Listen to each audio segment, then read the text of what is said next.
पश्चिम बंगाल में चुनाव से पहले दीदी और ईडी की लड़ाई आज कलकत्ता हाईकोर्ट पहुंच गई। कोलकाता में आईपैक और उसके को फाउंडर प्रतीक जैन के घर पर ईडी की रेड के मामले में आज कलकत्ता हाईकोर्ट में सुनवाई हुई। अदालत ने सुनवाई ईडी और टीएमसी दोनों की याचिकाओं की। पहले जानते हैं कि अदालत में आज हुआ क्या। टीएमसी की तरफ से मेनका गुरुस्वामी ने दलील रखी कि ईडी हमारी गोपनीय दस्तावेज को लेकर चली गई। इस पर ईडी की तरफ से additional solicitor general SV Raju ने आरोप लगाया कि सारे रिकॉर्ड और दस्तावेज तो ममता दीदी उठा के ले गई। टीएमसी का आरोप था कि ईडी वाले उनके सारे डेटा भी लेके चले गए, जबकि ईडी ने कहा कि हमने तो कुछ भी जब्त नहीं किया। टीएमसी ने अपील की कि उनके डेटा को सुरक्षित रखा जाए। इस पर ईडी ने कहा कि जब डेटा जब्त ही नहीं किया तो कैसे सुरक्षित रखें। टीएमसी ने यह संगीन आरोप लगाया कि ईडी ने धमकाकर सबूतों से छेड़छाड़ की। वहीं ईडी का पक्ष था कि टीएमसी की याचिका बिल्कुल झूठी है। घंटे भर चली सुनवाई के बाद कलकत्ता हाईकोर्ट ने तृणमूल कांग्रेस की याचिका को खारिज कर दिया, तो वहीं कोर्ट ईडी की याचिका पर भी अब रोक लगा दी है। अब इस मामले में कल सुप्रीम कोर्ट में सुनवाई होगी। जस्टिस पीके मिश्रा और जस्टिस विपुल पंचोली की बेंच इस पर अपना अहम फैसला अब सुनवाई करेगी। हो सकता है कुछ फैसला भी सुना दे। टीएमसी के वकील कल्याण बनर्जी ने कहा कि वो तृणमूल कांग्रेस के अध्यक्ष के वकील के रूप में हाईकोर्ट में पेश हुए। उन्होंने कहा कि ईडी के वकील ने समय देने की मांग की, जिसके बाद हाईकोर्ट ने इस मामले को तब तक के लिए स्थगित कर दिया। The court has recorded that since the ED has sought for time, sought for adjournment on the ground of the pendency of the special leave petition, and the counsels of the respondents have said that they are willing to hear the matter, they are participate in the proceeding. The matter is adjourned up to the disposal of the SLP by the Supreme. Iran में अब लोगों का आंदोलन क्रांति में तब्दील हो चुका है। जी हाँ, रेवोल्यूशन, क्रांति।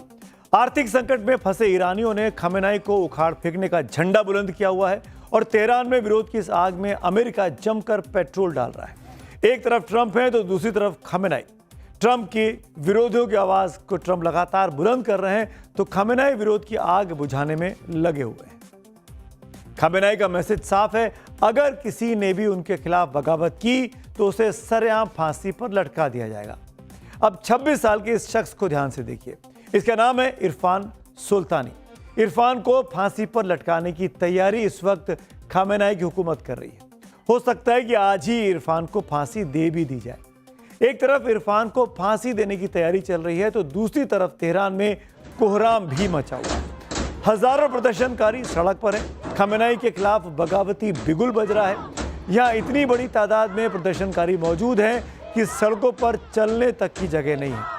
ईरान सरकार ने इंटरनेट पर बैन किया हुआ है, लेकिन अमेरिकी इंटरनेट सर्विस स्टार लिंक के जरिए अब तस्वीरें सामने आ रही हैं। इरफान पर खमेनाई सरकार के खिलाफ बगावत करने और हिंसा भड़काने का आरोप है।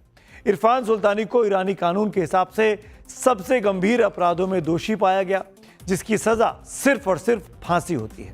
सुल्तानी को ट्रायल, वकील या अपील का मौका तक नहीं मिला है। इरफान सुल्तानी के खिलाफ 11 जनवरी को एक अदालती सुनवाई हुई। इसके बाद उसे मुहरबे यानी अल्लाह के खिलाफ युद्ध छेड़ने का दोषी बताकर मौत की सजा सुना दी गई। परिवार को बताया गया कि इरफान को मौत की सजा सुनाई गई है और 14 जनवरी को इसे अमल में लाया जाएगा। और आज 14 तारीख है, यानी इरफान को फांसी दिए जाने का दिन। दरअसल ईरान में विरोधी की आवाज़ को सजाए मौत से दबाने की कोशिश की जा रही है, लेकिन ऐसा होता दिख नहीं रहा। ईरान में खमेनाई विरोधी आग ज्वालामुखी बन चुकी है। ईरान में हिंसक विरोध प्रदर्शन का आज 19वां लगातार दिन है। अमेरिकी राष्ट्रपति ट्रंप ने खमेनाई के खात्मे का टॉप गियर लगाया हुआ है। ट्रंप ने धमकी देते हुए कहा कि अगर ईरान में विद्रोह की आग को फांसी से दबाने की कोशिश होगी तो अमेरिका फिर छोड़ेगा नहीं। अमेरिका इसके खिलाफ कड़ा एक्शन लेगा। मतलब साफ है कि अगर इरफान सुल्तान को फांसी हुई तो अमेरिका ईरान पर हमला कर सकता है। वैसे भी ट्रंप लगातार ईरान पर हमले की धमकी दे रहे हैं, हमले की तैयारी की बात कर रहे हैं और समय पर हमले की धमकी देते देते कई सारे बयान उनके बीते दिनों में आ भी चुके हैं। सुनते हैं। Ideally, you'd like to see it, but what we want to see is we don't want to see people killed. and we want to see a little bit of freedom for these people. These people have been living in hell for a long time.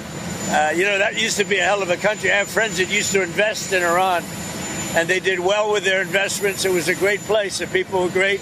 Even the leadership was good. And now it's living in hell. अगर Iran में इरफान को फांसी दी जाती है तो क्या यह खामेनाई के ताबूत में आखिरी कील साबित होगा? क्या इसी के साथ ईरान में खामेनाई का चैप्टर क्लोज हो जाएगा? जो जानकार हैं, एक्सपर्ट्स हैं, अगर उनकी माने तो अमेरिका के लिए जमीनी ऑपरेशन बहुत जोखिम भरा होगा, क्योंकि ईरान पहाड़ों से घिरा हुआ है जहां अमेरिकी सैनिकों को भारी नुकसान हो सकता है, जैसे इराक और अफगानिस्तान में हुआ था। इसीलिए टीम ट्रंप हवाई या साइबर हमलों पर ज्यादा फोकस कर रही है। अगर युद्ध हुआ तो इजराइल और अमेरिका दोनों एक साथ ईरान के खिलाफ ऑपरेशन कर सकते हैं, लेकिन ट्रंप का दिमाग उस विरोध प्रदर्शन को हवा देने में ज्यादा लगा है जिससे खामेनाई का हलक सूखा हुआ है। अगर विरोध की इस आग से खामेनाई का सत्ता खाक हो गई तो सांप मर जाएगा और लाठी भी नहीं टूटेगी, यानी बिना सैन्य ऑपरेशन के अमेरिका का काम हो जाएगा। और ट्रंप को इसके अलावा क्या चाहिए? इसीलिए ट्रंप प्रदर्शनकारियों के साथ खड़े दिखाई देते हैं, उनको उत्साह करते हुए, उनको उकसाते हुए भी उनके बयान सामने आ रहे हैं। ट्रंप ने ईरान में लोगों को सरकारी इमारतों पर कब्जा करने की सलाह दी है। उन्होंने अपने social media platform truth social पर लिखा है, ईरान के देशभक्त प्रदर्शन करते रहें और अपनी संस्थाओं को अपने कब्जे में ले लें। मदद रास्ते में है।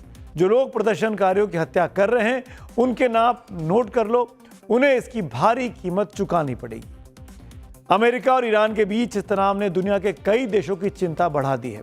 बिगड़ते हालात को देखते हुए भारत ने एक एडवाइजरी जारी करके ईरान में रहने वाले भारतीय नागरिकों को जल्द से जल्द हिंसा प्रभावित इलाकों को छोड़ने को कहा है।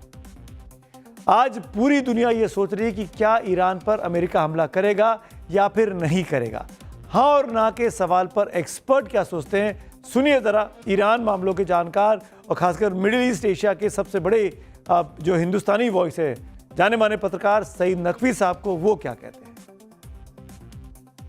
बड़ा हमला वो ना करेंगे, ये इजराइल से अगर करवा दें हमला तो वो दूसरी बात है। और मेरा जो कैलकुलेशन है, जो कि गलत हो सकता है, ये दोनों हमले होंगे नहीं, ये बिल्डअप किया जा रहा है ताकि जो स्ट्रीट पे एजिटेशन हो रहे हैं उनको थोड़ी सी हिम्मत उनकी और बढ़ती रहे और वो डेमोन्स्ट्रेशन बढ़ते रहे। मेरा अंदाजा ये है। सईद नकवी के साथ मेरी ये खास बातचीत आप हमारे digital platform times now Navbharat पर देख पाएंगे। आगे बढ़ते हैं। चीन के बाद ईरान दुनिया में सबसे अधिक लोगों को फांसी देने वाला देश है। यह आंकड़े आपको ध्यान से देखने चाहिए। नॉर्वे में ईरान मानवाधिकार ग्रुप के मुताबिक पिछले साल ईरान ने कम से कम 1500 लोगों को फांसी दी। दरअसल ईरान इस्लामी शरिया कानून से चलता है। यहाँ सरकार के खिलाफ बगावत का मतलब है फांसी। वैसे तो ईरान में सार्वजनिक फांसी आम है। सामूहिक बलात्कार, बच्चों की हत्या, डकैती और मादक पदार्थों की तस्करी जैसे जघन्य अपराधों में दोषी पाए जाने पर फांसी की सजा सुनाई जाती है। लेकिन इस बार ईरान पर अमेरिका की टेढ़ी नजर है। तेहरान का लाइव टेलीकास्ट ट्रंप खुद देख रहे हैं। ईरान में बदलाव की इस क्रांति में 12,000 प्रदर्शनकारियों की हत्या का दावा किया जा रहा है। ईरान से जुड़े मामलों को कवर करने वाली ब्रिटिश वेबसाइट ईरान इंटरनेशनल ने दावा किया कि ये हत्याएं पिछले 17 दिनों में हुई हैं और इसे ईरान के आधुनिक इतिहास में अब तक का सबसे बड़ा हत्याकांड बताया गया है। लेकिन रॉयटर्स ने ईरानी अधिकारियों के हवाले से मरने वालों की तादाद 2000 के आसपास बताई है। दावा किया गया कि ज्यादातर हत्याएं रिवोल्यूशनरी गार्ड्स और बसीज फोर्स ने गोली मारकर की हैं और यह सब खामेनाई के आदेश पर हुआ। इन्हीं आंकड़ों से अमेरिका ईरान की मौजूदा सरकार को दुनिया में अलग थलग अब करना चाहता है। इसीलिए ईरान पर ट्रंप शिकंजा दिनों दिन कसते जा रहे हैं। ट्रंप किसी भी कीमत पर खामेनाई को छोड़ने के लिए तैयार नहीं दिखते। कुल मिलाकर अमेरिका के चक्रव्यूह में ईरान पूरी तरीके से फंसता हुआ दिख रहा है। ट्रंप ने ईरानी अधिकारियों के साथ अपनी सभी बैठकें रद्द कर दी हैं।